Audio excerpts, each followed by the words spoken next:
college students are scrambling to find work now that graduation is getting close. This weekend, come out of your cocoon. CU's Museum of Natural History will have a special exhibit. And April is Sexual Assault Awareness Month. We're paying attention. All that and more coming up on Thursday's edition of News Team Boulder.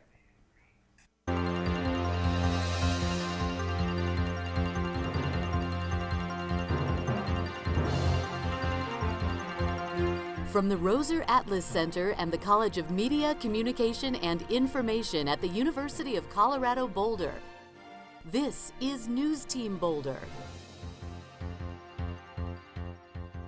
Hello and welcome to News Team Boulder. I'm Shema Manana. And I'm Wyatt Smith. You know, Shema, we're graduating soon, so we don't have a lot to worry about. You know, like tuition.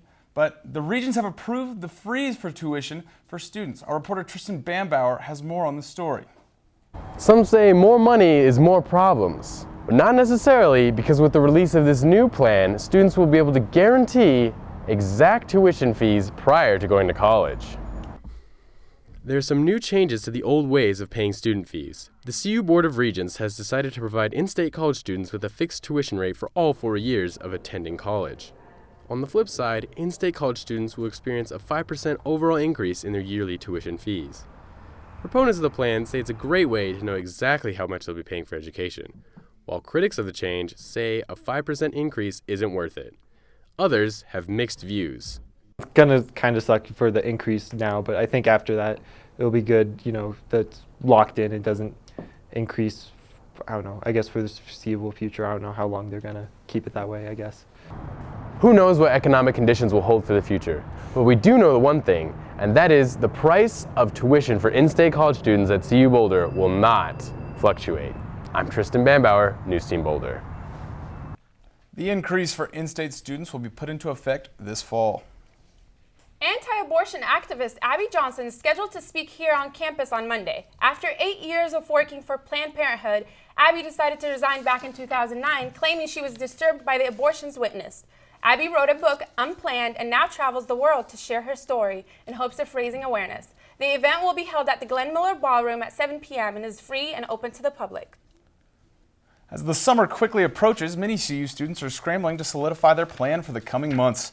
CU News Team's Emma Turetsky investigated a source of stress for many of us as our college careers come to an end: the job search. Whether you're a graduating senior or simply looking for an internship to build your resume, the job hunt can be both incredibly stressful and intimidating. Kind of trying to cast a wide net and see what options are out there, and I'm kind of looking into a bunch of different stuff, trying to be really open. But following a recent quarterly study performed by the Leeds School of Business here at CU, it's looking like 2016 might be a great year to enter the job market. The study surveyed businesses across Colorado, asking questions about confidence and optimism when looking out towards the upcoming 2 quarters. The study found a perceived talent shortage from prospective employers. Brian Lewandowski, Associate Director of the Business Research Division at the Leeds School of Business, found much of the concern of employers to be highly related to economic and political concerns. We've been growing jobs faster than almost any other state in the nation, and our economy recovered faster than the national economy, and we have the 4th best recovery in the nation in terms of job growth. But this talent shortage is also highly related to what can be described as a skills mismatch. But the way we describe it is there's a shortage of workers or a skills mismatch for the workers that are available. But what does this talent shortage mean for CMCI students? I'm here at the Armory meeting with Internship and Career Coordinator Christine Mahoney to find out what students can do now to better prepare themselves for their future careers. The College of Media, Communications, and Information offers numerous workshops and events each semester aimed at preparing students for future successes in not just finding jobs now, but developing their careers in the future. So I think we're doing a lot to prepare students who want to be prepared. Because none of it is mandatory, it is really a student choice. Like, okay, do I want to take the extra time to do this workshop? Or do I want to take the extra time to go over to career services?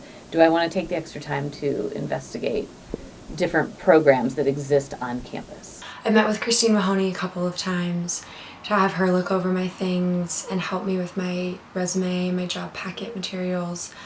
So whether you're a current student searching for a summer internship or graduating and looking to start your career, make sure to take advantage of all the career services resources available to you here at CU. Emma Turetsky, News Team Boulder. Thanks, Emma. A summer shelter may be in the works for the homeless in Boulder, but only if the city leaders have their way. There's no legal place for them to be. As a result, a lot of them are having to camp outside. But Boulder City Council bans camping and will issue tickets. City leaders would like to get away from the routine ticketing and eliminate possible jail time. A shelter may be the solution. After a letter of intent to develop a civic pad, the Boulder City Council is exploring the possibility of changing one of its oldest rules. The St. Juliana Hotel, who owns the pad and intends to renovate the space, would be forced to cut one level off their renovation to satisfy the height requirement. At the forefront of the debate is whether or not Boulder should allow certain buildings to exceed the height, which is in the city charter. Don't you wish you could just tell your computers what to do and have it understand? CU is preparing students to create talking robots of the future. The Department of Linguistics and Computer Science are teaming up to offer a joint master's degree in computational linguistics. Basically, it's the study of teaching computers how to understand and speak our language. This isn't a new field, but traditionally, CU has focused on human languages. The new degree will give graduate students experience in both linguistics and computer science. Those seem like two wildly different fields, but students are excited for the challenges and possibilities. Before, there was much more of a focus on language documentation here, and so it's a really cool opportunity to be able to actually get a degree in computational linguistics rather than just having an emphasis on it. Well, hopefully they won't create any robot anchors anytime soon. One of Americans' favorite activities is now linked to dangerous side effects. That activity, sitting, and that side effect, diabetes. Scientific studies from the Netherlands state watching just an hour of TV each night can increase your risk of type 2 diabetes. As for me and Shema, I think it's about time we stand up.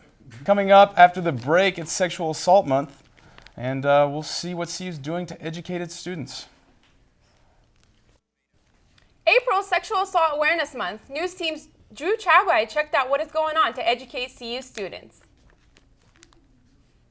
We're here at the Willville Tennis Courts, where recently a CU Boulder student was assaulted by 3 unknown assailants. According to a recent poll featured in the Daily Camera, 28% of CU's female undergrads report having been sexually assaulted while in college. Vice President Joe Biden will be speaking on sexual assault here at CU tomorrow, which has many students optimistic about preventing these attacks in the future.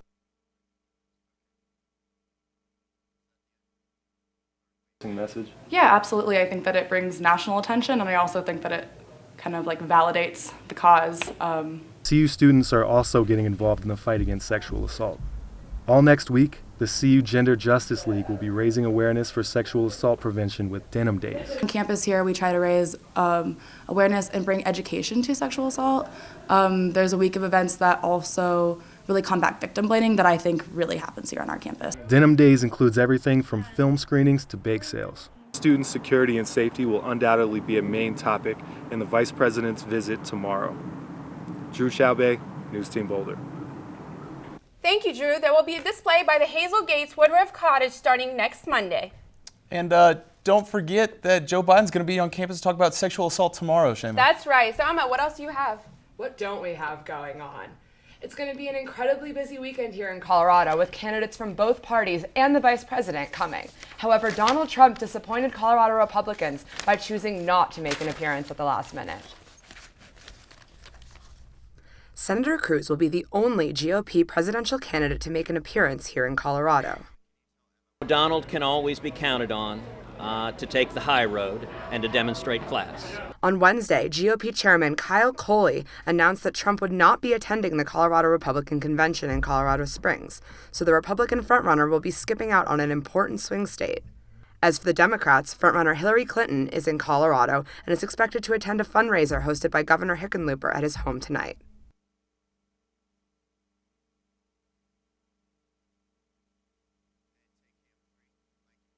Additionally, Vice President Biden is in Boulder this weekend, and he will be speaking at CU on Friday as part of his It's On Us campaign, discussing sexual assault on college campuses.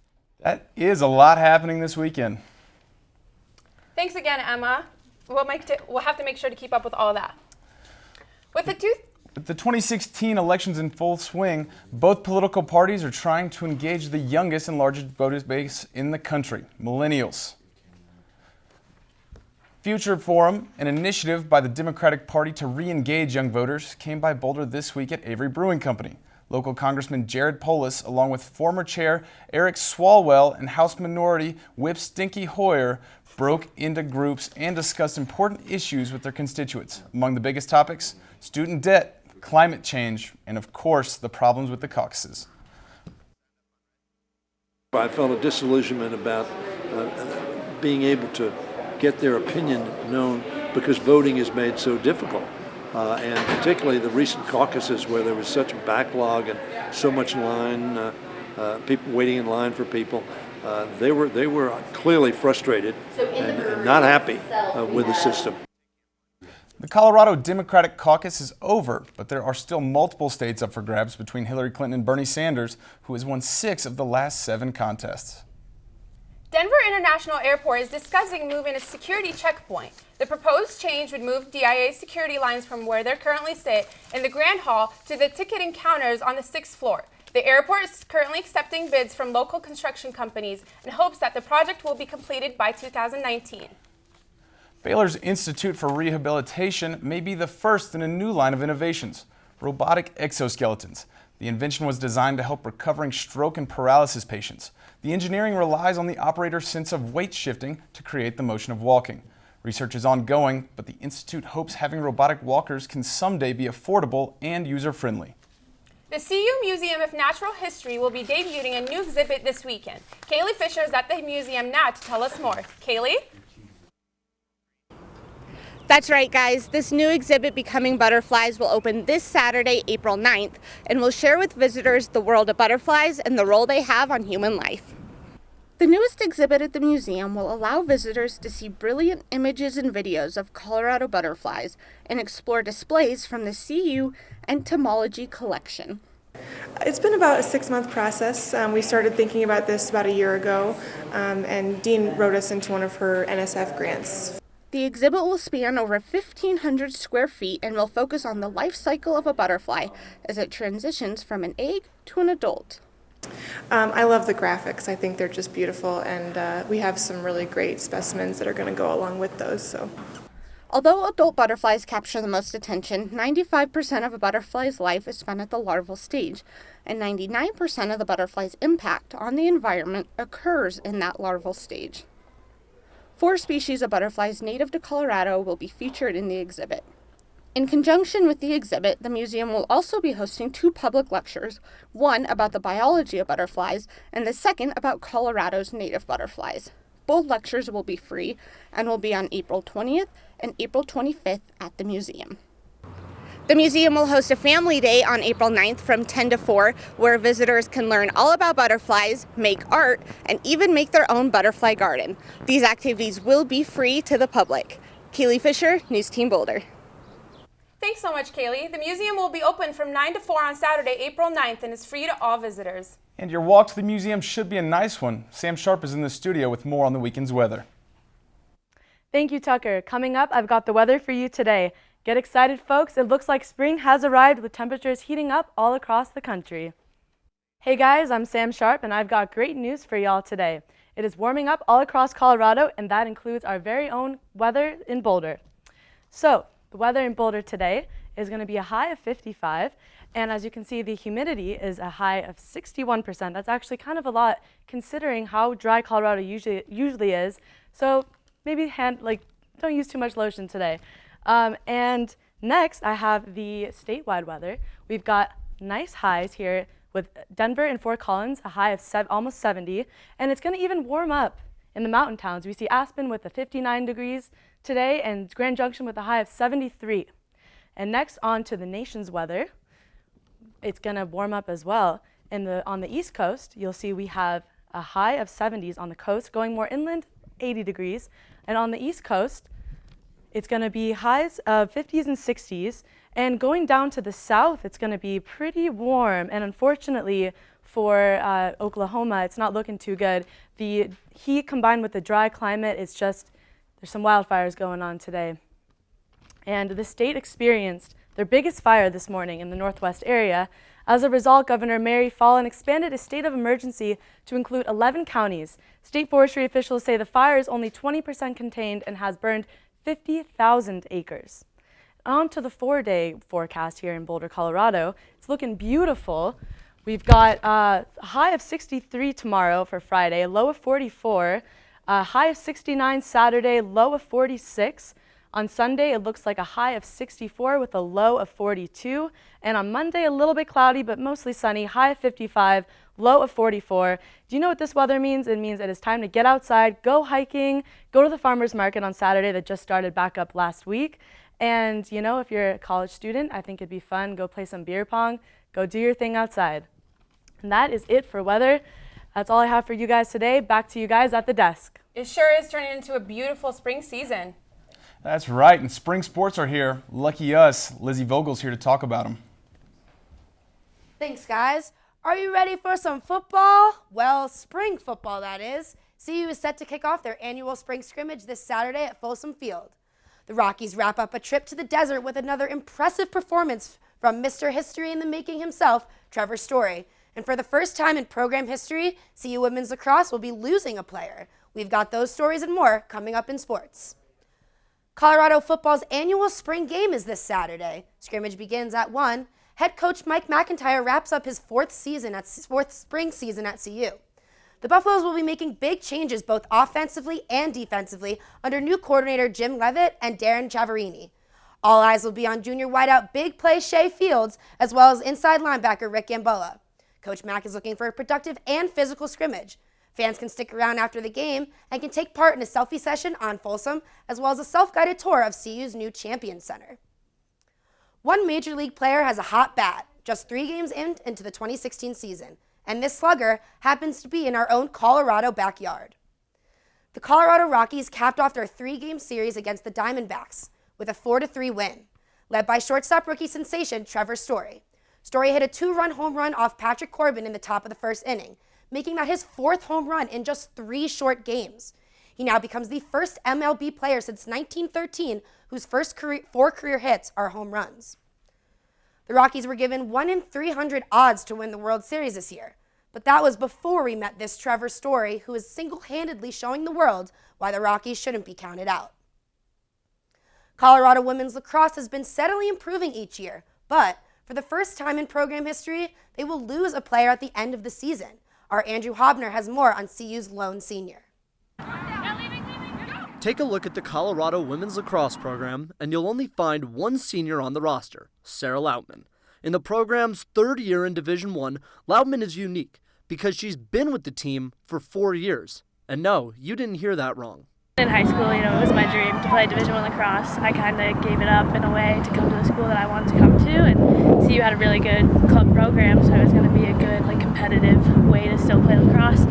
But it was just crazy timing. My freshman year, spring, they announced that they were adding the Division I team, and it was just such good timing that I couldn't not, at least try. Running a program in its relative infancy, Ann Elliott saw Lautman's potential early and trusted her. And eventually, Lautman repaid it by becoming one of the top scorers on the Colorado women's lacrosse team. Sarah showed us that she could step up in those levels early on, and I think she's really developed every year since then into the player that she is now.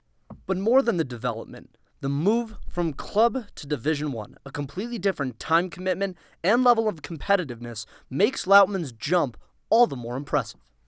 We're in a really competitive league, the MPSF, playing these big top teams and, having our coaches that come from Northwestern, just the knowledge they have and the way that they see the game is so different. Her toughness has grown a lot. Her vision of herself as a key player, as someone to step up, has grown. Her skills have continued to develop. On senior day, Sarah Lautman will be the only name called for the CU women's lacrosse team. But it's a testament to the player who came all the way from club to become one of the top players in the MPSF. Andrew Hobner, News Team Boulder. Next up for the women's lacrosse is USC. They face the Trojans on Friday at 2 p.m. Men's track and field Connor Winter and women's tennis Kyra Washik are this week's Athletes of the Week. Winter is now CU's 7th fastest performer in the 3,000-meter steeplechase after surpassing his previous personal best time. Washik went 2 went 2-0 for her first ever Pac-12 win on Friday, taking down USC's 106th ranked Rihanna Valdez on Sunday in a huge upset. A former Washington Redskins quarterback has found a new home in Cleveland with the Browns. Robert Griffin III greeted the press in Cleveland yesterday with a giddy grunt and a casual "sup." Nearly a month ago, the Browns made headlines when they released their QB, Johnny Manziel, after 2 agonizing seasons. RG3 hasn't seen the field in almost a year. He was the 2nd overall pick in 2012, but was demoted to 3rd string in Washington last season.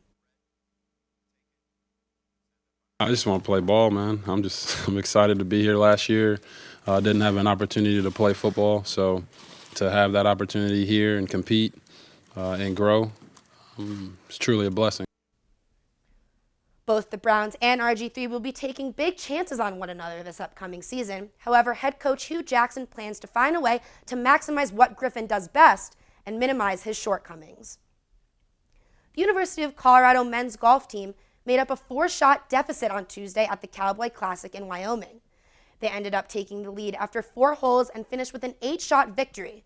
The Buffaloes finished with a team score of 843, which was 21 under par, the lowest score in the field for Colorado for the 2nd straight round.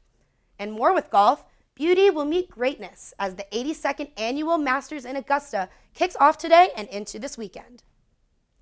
Last year's green jacket winner was 21-year-old Jordan Spieth, who is looking to repeat.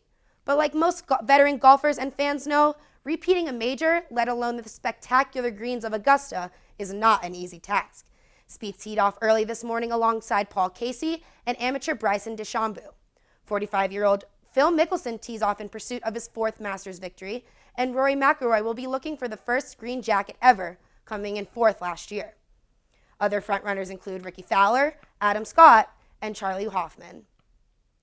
Tiger Woods will not be in attendance for this year's Masters, but that won't definitely be the only shocker.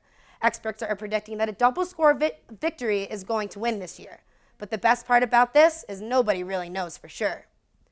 Augusta is drop-dead gorgeous. I know I'm looking forward to seeing these guys take on the course as well. And that's all I have for sports today. Back to you guys at the desk. Coming up after the break, find out how to celebrate National Beer Day. And we'll also remember the late, great Merle Haggard. It's one of America's favorite holidays. And believe it or not, I'm not talking about Christmas. It's National Beer Day. And living in the state with the 3rd most craft breweries makes it an easy one to celebrate. Cold beer can be found all over Boulder. Both Fate Brewing and Boulder Beer will be offering tours and celebrations today, but the party should extend throughout colorful Colorado.